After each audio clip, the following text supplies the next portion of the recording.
Hello, this is Damon Day with Damon Day & Associates, and the topic I'm going to be discussing today is how to determine if debt settlement is the correct solution to your current financial situation.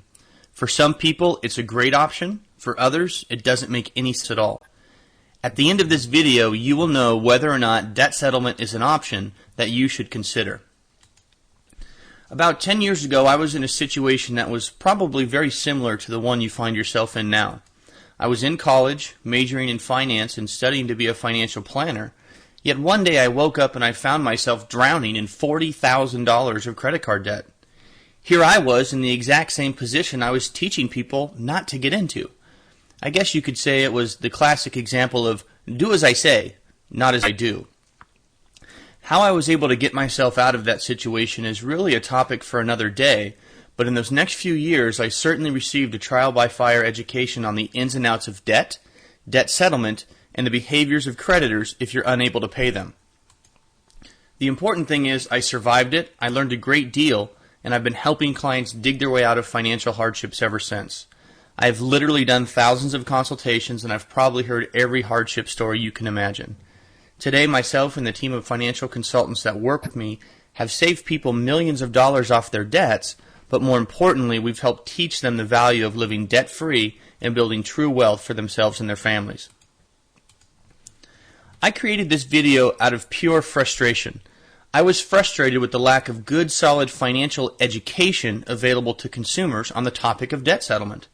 Just type in the words debt settlement into any search engine and you'll be bombarded with offers of free consultations from all sorts of different companies.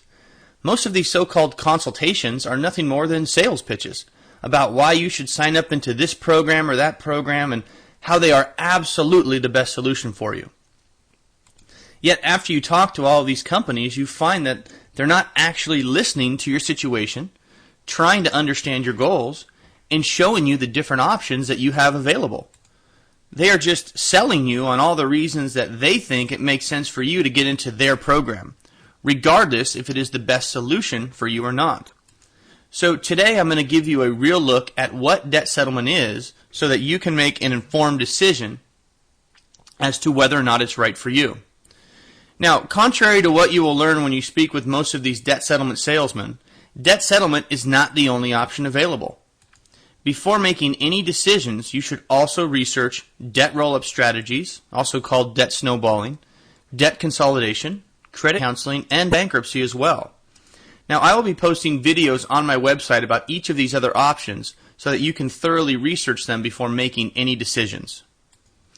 Now, let's jump right into debt settlement. Debt settlement takes a more aggressive approach to getting out of debt than by using a debt roll-up strategy or consumer credit counseling. If you cannot qualify or you're financially unable to complete one of those two strategies, then debt settlement is a logical solution to look at if you want to avoid bankruptcy.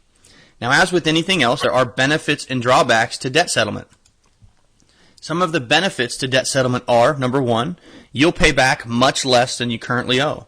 Our clients typically pay back about 50% of their current debt. Number two, you'll be out of debt in a relatively short time. Our clients are usually finished and debt-free in about 2 years or less. Number three, you will free up your monthly cash flow, and if done correctly, it is a much more flexible solution than consumer credit counseling because you're not locked into a fixed monthly payment. Again, the key words are if done correctly. Most settlement companies want to lock you into a fixed monthly payment. I usually wouldn't recommend that because it dramatically increases your chances of failure. My opinion is that you should never have a plan that locks you into a fixed monthly payment over an extended period of time. Life happens every day and nobody can really predict their expenses with any degree of accuracy over time. Number four, you can still qualify for debt settlement even if you're more than 90 days behind in payments. Now, some of the drawbacks to debt settlement are, number one, you have to be behind or about to fall behind on your payments to take advantage of a debt settlement opportunity. Number two, it will affect your credit score for at least a few years. Number three, you will receive some phone calls from your creditors. Number four, if you're unable to settle your debts in a reasonable amount of time, there is a chance that the creditors could use the courts to attempt to collect the money that you owe. Now, since the topic of this video is how to determine if debt settlement is right for you, Let's take a closer look at what debt settlement actually is. Debt settlement is simply a financial process where, through negotiation, your creditors agree to accept less than the full balance on your debt. It is essentially a way to make the money that you do have available work smarter for you. On average, consumers find that if done correctly, they'll usually pay back about 50% of their current debt to the creditors. Now, I know cutting your debt in half sounds great, but settlement does not make sense in all situations. Let's examine the criteria in which debt settlement could make sense. Number 1, you must have a legitimate financial hardship.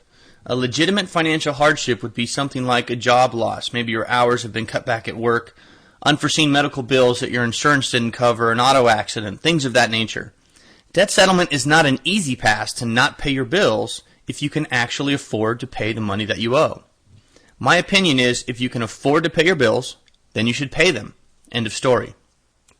Number 2, you must have the ability to secure the funds to settle the debt. A good rule of thumb is you'll probably need about 50% of your current balance to settle your debts. Now, this is where you say to yourself, Damon, if I had that kind of money lying around, I really wouldn't be watching your video. Well, I understand that, so let's take a second to look at the different sources where you might be able to access this money. Keep in mind that if you cannot secure funds for settlements, the only other real option you may have is bankruptcy. So if you cannot qualify for a Chapter 7 bankruptcy, or you want to do whatever you can to avoid it, then this is where we need to get real here and figure out if debt settlement will make sense for you. Now, ideally, I prefer my clients to have access to lump sums of money. The most popular method for accessing money is to borrow it from a friend or a family member. Perhaps you can borrow the money from a retirement account, or you can sell something like a car, a boat, maybe a motorcycle. Sometimes clients are able to pull money out of an equity line or even use tax refunds. So those are certainly some options that you can look at. Now, one good option that many of my clients have been taking advantage of lately, especially in this uncertain economy, is to borrow the money from a 401k retirement account. Now, before you run out and do that, let me make it very clear that I'm not a tax attorney and I cannot give you specific tax advice. Normally, I would rarely advocate using retirement money. However, in many situations, it can make great sense. First, notice that I said borrow the money, not withdraw it. By borrowing against your retirement account, you'll not be taxed or penalized for early withdrawal. So it is essentially like getting a low-interest loan from yourself. The best part is that the interest that you are paying will actually go back into your retirement account. So this can be a great way to access funds to dig out of a financial hole now and get yourself paid back before you're ready to retire. Now, what if you have access to some money but not enough to settle your debts, or even worse, absolutely no access to lump sums of money? Well, many of my clients actually just start saving the money from their monthly cash flows. Now again, you might say to yourself, I can't pay my bills now, where's this extra money?